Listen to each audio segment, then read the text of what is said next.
Huwag kakain ng stress. Huwag kakain ng nagagalit. Huwag kakain ng nagmamadali. Ang rule ng katawan, 4 na dishes lang maximum. Iwasan ang kumain ng sobrang dami. Naramdaman mo ng busog ka na, alis ka na sa lamesa. Nakita niyo yung pababa ng pababa, pahina ng pahina. Kung hindi naman nagugutom, huwag na mag-snacks. When food is not digested, it becomes poisonous. Lalo na yung eating late at night. Hello, good afternoon. Good afternoon. Okay, so nandito ulit tayo para makatulong sa health. Actually, medyo high pa yung aming stress level kasi traffic at saka medyo, syempre from Bicol pa kami, hindi pa ganun ka stable ang aking heart rate. Pero anyway, excited ako ngayon para mag-share sa inyo ng mga health tips, pag-aaral regarding sa kung paano tayo magiging malusog. Oo. Kasi ang dami pong nagkakasakit ngayon. So, simulan na natin. Gamitin natin yung mga kamay.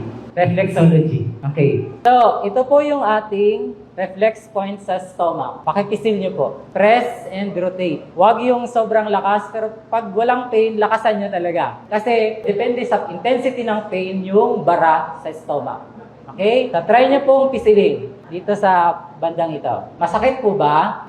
Yung iba medyo, yung iba meron, medyo, yung iba naman wala, di ba? Mamaya explain ko kung bakit. And next naman po, yung katabi niya. Dito di ba yung stomach, yung katabi niya, pakipisil po. Sige, pisilin niyo po. Masakit? Wala?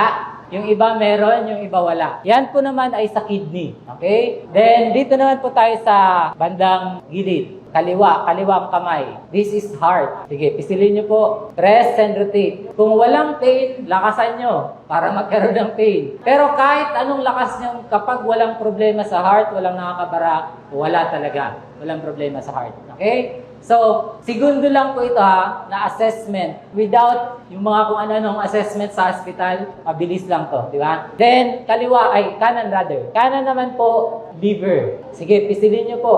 Masakit po ba? Yun, very good. Pero pag masakit, ibig sabihin po yung liver, kawawa, nahihirapan. Okay, ngayon, yan muna yung mga simpleng pressure points na pag-aralan natin. Ang pag-aaralan natin ngayon is bakit may pain, bakit may masakit sa heart, stomach, sa kidneys, other parts of the body. The reason po nagkakaroon ng pagkakasakit, it's because ang tao kumakain marahil dahil sa makakain lang siya, di ba? Pero minsan or madalas nagkakasakit siya dahil mali yung kinakain niya. At may tinatawag po tayong 5 faulty eating habits. So, i-discuss ko po ngayon yung 5 faulty eating habits. Bakit tayo nagkakasakit at paano tayo nagkakasakit? Ito po ay hindi tinuturo ng mga ibang doctors. Hindi rin po ito mapag-aaralan sa eskwelahan. Pero pwedeng ginagawa paulit-ulit ninyo sa bahay. Kaya po may pain or pwedeng sabihin natin ngayon wala pang pain kasi medyo malakas pa. Pero pag tayo ay paulit-ulit na ginagawa yan, lalabas talaga yung pain at saka yung chronic diseases. Before I discuss, siguro short introduction lang muna. Siguro ang iba sa inyo, hindi pa ako masyadong kilala. I'm Dr. Edward Timonera, taga Bicol po ako, and dati po akong teacher, licensed teacher, and 8 years po ako sa teaching. College, high school, sa international school, sa science school, and pero nung high school pa lang ay talagang gusto ko maging doctor of naturopathy. Pero wala pong available kasi na course dito sa Philippines before. So kaya hindi pa ako, kumbaga, teacher ang napuntahan ko. At nasa mahirap lang din kaming family, so scholar as secondary teacher. Ngayon, ayaw ko talaga mag-lesson plan. Kaya after 8 years, nung nagkaroon ng pagkakataon na makapag-aral ako, nag-aral ako ng naturopathic doctor. Ngayon, balik na tayo dito.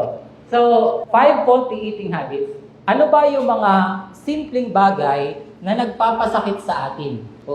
Maaaring ginagawa natin everyday. Common things na ginagawa natin, pero pala, yun ang nagpapadiabetes, heart disease, pagkakasakit sa kidney, pagtaas ng uric acid, gallstones, hyperacidity, makakalimutin, kahit simpleng trangkaso o busipol. Ito po, pakinggan niyo ito na maigi. So, ang number 1 po na mali na nagagawa natin ng paulit-ulit is eating too fast. Okay. Kapag nasa syudad talaga, kailangan mabilis kumilos, di ba? Or else malilate ka. O pag malilate ka na, papaspas talaga yan, di ba? Paspas. So kailangan, ang sekreto po dyan, pag kumain tayo ng mabilis, ang nangyayari po, dalawa kasi ang digestion. Mechanical digestion and chemical digestion. So sa mechanical digestion, papaliitin natin yung kinain. Kasi yung cells, hindi naman makakain ng kanin. So kailangan maging simple sugar. So, mechanical digestion, nguyain. Pangalawang digestion, chemical digestion. So, yung digestive enzyme, panunaw. Pag nagmamadali, anong nangyayari? Nabubulunan. Tama? Nabubulunan. At ang ginagawa ay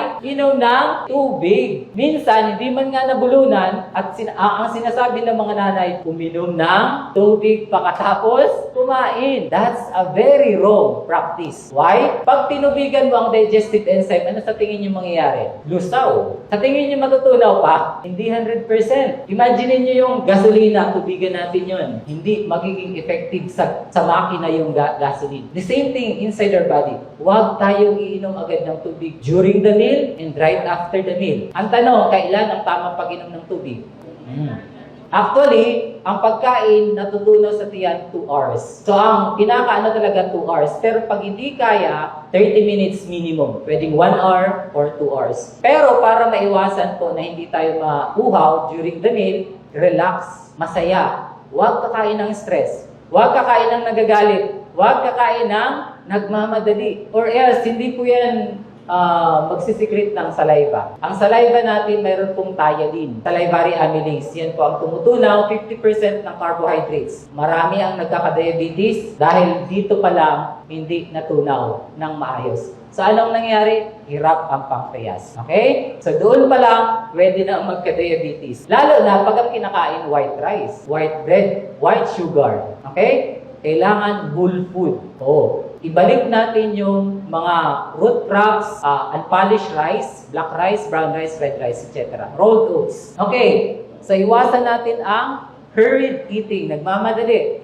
Kailangan, pag nagmamadali, magpunta ka muna dun siguro sumubo ka ng isa, dalawa, nguyain na maigi, haluan ng laway, huwag iinom ng tubig. Pag nakarating ka na dun sa destination mo at naka-log in ba tawag doon, time in, doon ka na siguro kumain kapag relax ka na. Huwag yung nagmamadali kasi may stress, hindi matutunaw. Pwedeng maging bil-bil lang din yun. Okay? So, hindi natin makukuha yung benefits ng kinakain natin. Pangalawa po is eating too much. Eating too much, overeating. Okay? Ang elevator, may capacity lang. Di ba? Ilan lang na pwedeng makakasya sa typical na elevator? 10, 12, mga ganun lang, di ba? Pag ginawa nating 20, kawawa, pwedeng masira, di ba? The same thing sa ating tiyan. Although ang tiyan, ang gastrointestinal tract natin, may capacity to expand. Elastic yan eh. However, pag nahinat na ang garter, ng paulit-ulit, maluwag na, loose na, di ba? Kaya hindi na nabubusog ng konti lang. Kailangan 2 bandihadong plato, 3, di ba? So huwag nating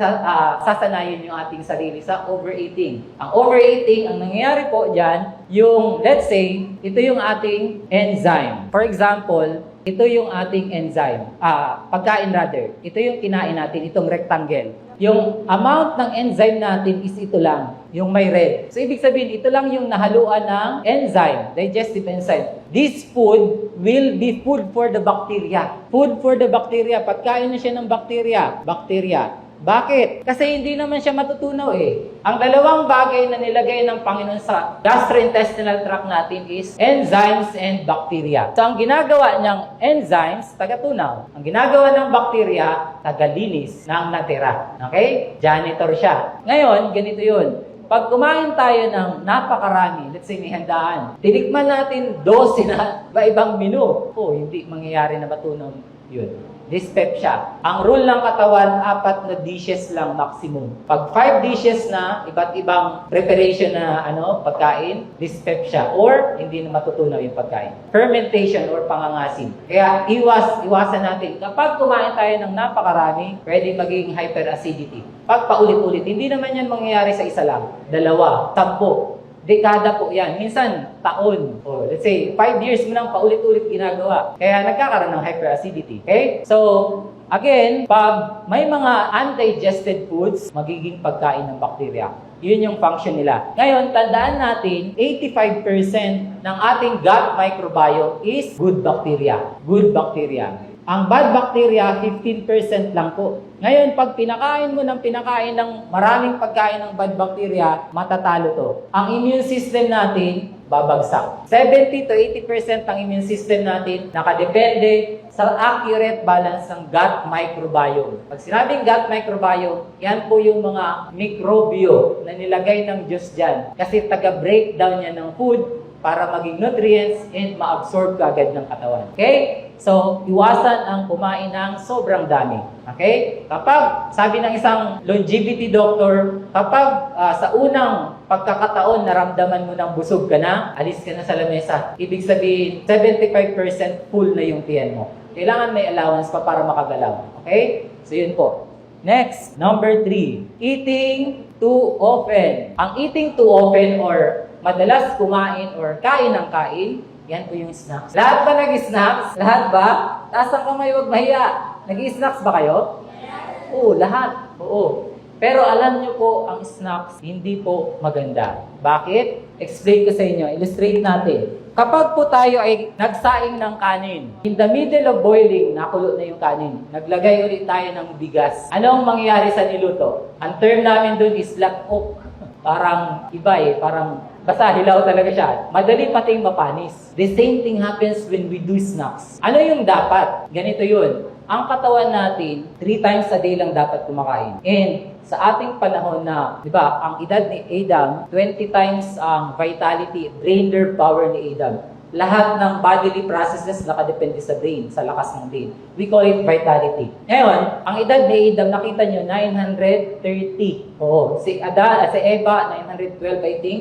Pababa ng pababa. Si Abraham, 175. Si Joseph, 120 na lang I think. Tayo, mga tao sa Philippines, hindi pa nag-60, namatay na kasi inatake. Nakita niyo yung pababa ng pababa, pahina ng pahina. Alam niyo, ang research ngayon, nagsasabi, 2 meals a day ang best. Yung tinatawag na intermittent fasting. Because of the so many toxic environment, yung toxicity sa pagkain, sa tubig, sa hangin, etc., yung energy ng katawan sa pag-detoxify pa noon, tapos sa pagkain pa, halos hindi na matunaw yung mga kinakain. Kaya, light dinner lang, mas maganda. Or, pag may sakit na, 2 meals a day talaga. Okay? Kaya, iwasan po natin yung snacks. Kung hindi naman nagugutom, huwag na mag-snacks. Ang healthy na snacks, tubig, juices, fresh juices or healthy juices, and herbal teas. Yan po ang healthy. Kung gusto natin na maging healthy, maiwasan yung pagkakasakit, i-correct natin. Or else, pakakainin natin yung mga bad bacteria. Again, pag hindi natunaw, when food is not digested, it becomes poisons. Yun po ang sabi ni Dr. John Tilden. When food is not digested, it becomes poisons. Nagiging lason. Okay, number 4. Eating too, anong hula nyo? Late. Okay, when we talk about late, gabi po yun. Maraming tao kumakain alas 7 or alas 8 ng gabi. Tama? Kaso lang, bagsak na po ang energy ng katawan, ng brain, sa oras na yan. Alam niyo po, pag palubog na ang araw, palubog na rin ang energy natin. Kaya ang mga ninuno natin, mahabang buhay, because before the sun sets, kumakain na sila. Nakakain na sila. At kailangan po, mas maganda kung light dinner lang. Alam nyo, kapag wala na yung sun, wala ng araw, ang nangyayari po, ang pineal gland natin, magsisikret siya ng melatonin. That's the hormone that regulates the wake and sleep cycle ng katawan. So kapag wala na, lubog na ang araw, magsisikret ng melatonin, papatulugin ka na. Hey, pinapagiling mo pa lang alas 7, alas 8. Ang normal digestion, it takes 4 to 6 hours. Imagine if you eat 8 p.m., anong oras matatapos yun? 12. Hindi nakakapagtaka, marami natutulog ng late. Kaso lang, ang immune system nagre-repair 9 to 11 p.m. Di ba? 9 to 11 p.m. ang immune system. 11 to 1, liver. 1 to 3, gallbladder. 3 to 5, lungs. 5 to 7, intestine.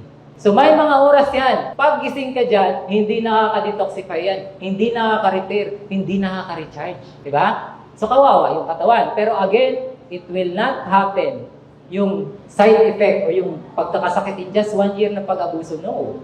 Decades po yun. Decades. Bigyan kita ng example. High blood. Pag nagtungtong ka na ng 30, 35, 40s, doon na po sila nagkaka-high blood, binibigyan ng maintenance. Tama? Bakit? Kasi ginagawa to eh. Lalo na yung eating late at night. Imagine mo kung wala ng energy. Let's say, ang kuryente dyan, ang voltahe dyan, 220 volts. Tapos, dahil sa mahina na yung drain power, sabihin natin 100 volts na lang. Pag sinaksak mo any appliance sa 220 volts na pang 220 volts, hindi siya gagalaw, hindi siya gagana. Ganon din po sa ating tiyan. Pag wala na tayong lakas, vitality, brainer power kasi patulog na. Yung mga bata-bata, okay pa, kaya pa nila. Wala pang masyadong epekto. Pero alam nyo po, tatlong possible effect kapag late kumain. Una, paikot-ikot lang sa higaan. Di makatulog. Lalo na kung marami yung kinain. Pangalawa, nananaginip. Nakatulog nga, nanaginip naman. Pangatlo, pwedeng bangungutin. Yun ang pinakadelikado. So, iwasan po natin ang late dinner. Ano yung ideal dinner time? It should be 5:30 to 6. 5:30 to 6. Or, basta bago mag-sunset. Pero wag naman sobrang aga, alas 4, alas 5, tapos alas 9 ka pa matutulog. Magugutom ka, mag-snack ka na naman. Hindi. Again, obserbahan natin, pag-aralan natin yung katawan. Tapos, pag nagugutom, kung kaya ng tubig, tubig lang muna, herbal teas or juices. Huwag nating sanayin yung ating katawan na solid talaga yung in-snack. Mas maganda, liquid lang po. Para, ang tubig kasi, pag pinasok mo yan, hindi na yan dinadigest. Diretso yan sa intestine. Ang mga juices, 10 minutes, 15 minutes, nasa bloodstream na yan. Okay? Number 5, last but not the least, too hard or difficult to digest. Okay, pag sinabing too hard to digest, yan po ay yung mga rich foods or yung mga mahirap matunaw. Protein. Protein takes 6 hours to 72 hours pag sa gabi kinain. Pag wrong combination of food pa po ang kinain, pag wrong food combination po ang nangyayari, mas lalong mahirap matunaw. Again, when food is not digested, it becomes poisons. Okay? Ito po, naranasan nyo na bang pagkagising nyo mapait yung panlasa? Naranasan? It means yung carbohydrates na kinain nyo, kinonvert ng bacteria into alcohol.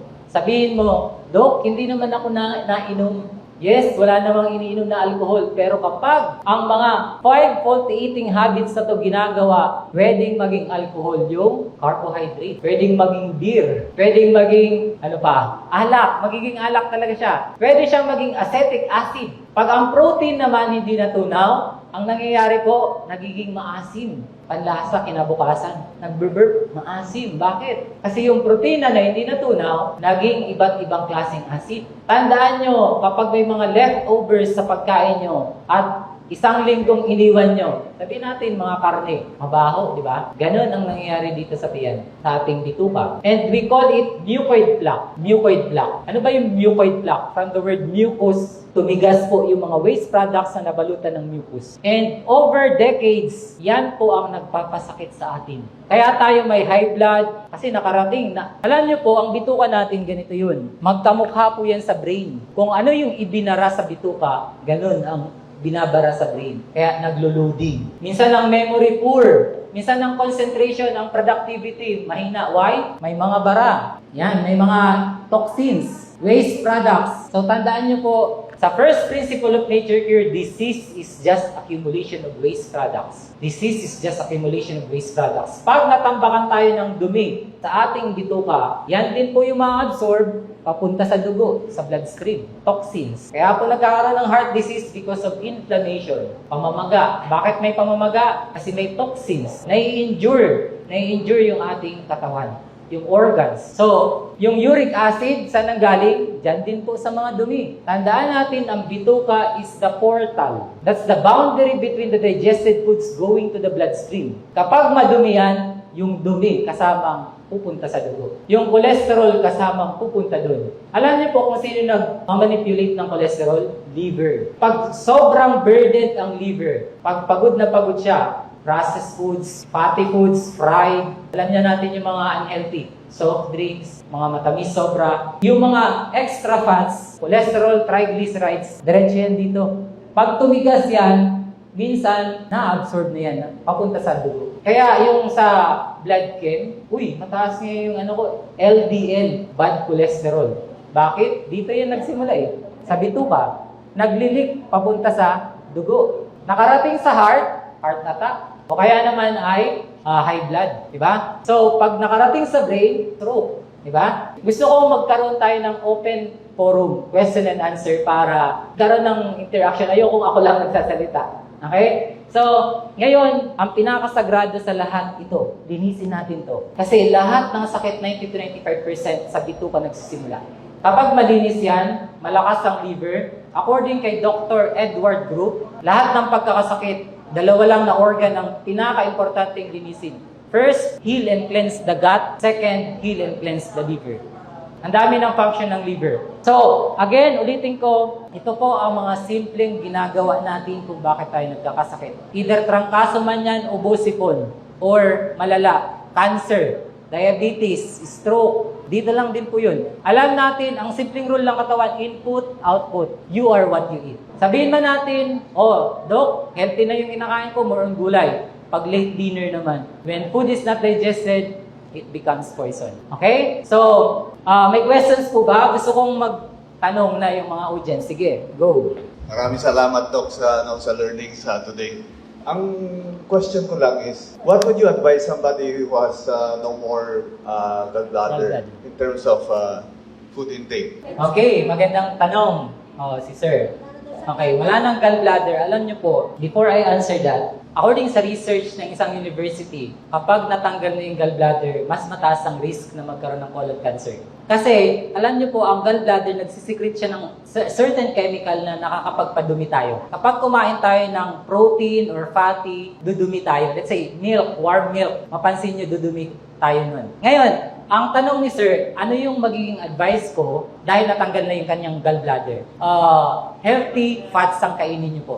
Healthy fats. Huwag yung mga makolesterol. Alam niyo yung cholesterol kung saan nakukuha? Animal products. Ang healthy fats, olive oil, nuts, omega-3s. Pero ang pinaka-safe na omega-3, plant-based, flaxseed, walnut. Yung fish oil, alam niyo ang dagat ngayon, tambakan ng basurahan ng lahat ng kanal, lahat ng drainage system papunta sa dagat. Yung mga isda, hindi mo sabihin na huli sa malinis, pwedeng nakakain ng marumi. Napansin nyo dito pag naulan, baha kagad, di ba? Yun. Nasagot ko ba, sir? Ano? Oo, maraming salamat daw. Okay, thank you. May questions pa? Thank po sa lahat. Una po salamat sa learnings no. Nakasa nag-invite sa amin. Ito po sa number 4 sa too late. Although na po ang dinner namin is 6 p.m. Pag mga 9 po, hindi na tutulog na ako. Pero uminom ako ng press milk. Okay lang po ba yun? Nako. Kasi sabi ko, kaya kanina tayo. Sabi lang, Sabi niyo po kanina, dapat ang inumin lang. liquid. Tapos sabi niyo po namin milk. Ako po yung inumin Oo. breast milk. Sige.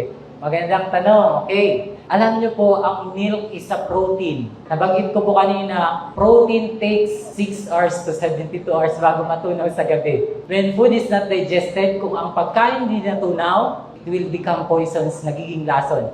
Alam niyo po, carbohydrates, nagiging alcohol, ang protein, nagiging acid, at saka toxic gases. Kaya mapansin niyo, pwede kayong utot ng utot sa gabi, may kabag, bloated, yun, tataas ang cholesterol pag nagpa-blood chem. So it's because of that. Pag late na kinain ng protein, no hard to digest sa gabi. Mahirap na bagsak na ang energy ng katawan. Halos 20% na lang siguro ang energy ng katawan kasi patulog ka na eh. Pag pinakain mo, isa sa mga misconception or anong tawag nito, maling habit na tinuro sa atin ng mga parents or kung sino man, na uminom daw ng gatas sa gabi. Pero no, para makatulog. Totoo, makakatulog ka kasi mahirap yun matunaw eh. Pero tingnan nyo po, obserbahan nyo, dila nyo. Kinabukasan ang daming puti or yellowish na coating. Why? Because it means maraming undigested foods. Na-stress yung digestive organs. Okay? Mapansin yung mabaho din ang hininga pag maraming coating sa dila. So, iwasan natin any hard to digest sa gabi. Regarding din sa eating too much, kasi advice ng mga doctor, no, Diabetes. pag meron kang burn, may ulcer ka, avoid na mag-isip ka ng cake or magugutom ka. Yes. So, ano yung pwede mo, since nasabi mo kanina, sa parang twice lang dapat ang pagkain mo to. So, ano yung pwede mo may advice na gagawin ng mga tao may burn or may mga ulcer? Totoo. Okay, thank you so much. Napakaganda ng questions. Totoo po. Ang dami ngayon may GERD, anxiety, depression, ano pa, hyperacidity, ano pa, sumasakit yung tiyan, ulcer, yun, kasama yun. Ganito po yun. The reason why nagkakaroon ng GERD, it's because nasira yung accurate balance ng gut microbiome. Napakain si bad bacteria. And may mga factors or chemicals or irritants na sumisira sa bifidobacterium or bacteria. Yan po ang isa sa mga bacteria na probiotic na nagpapalakas ng immune system. And kapag nasira yon, tumataas yung bad microorganisms or bacteria. Kaya mas nagsisikret sila ng acid. And another cause ng acid is parasites. Ngayon, totoo yun. Ang mga doctors nagsasabi na pag may GERD ka, eat less but frequent. Tama? Oo, narinig ko na yan.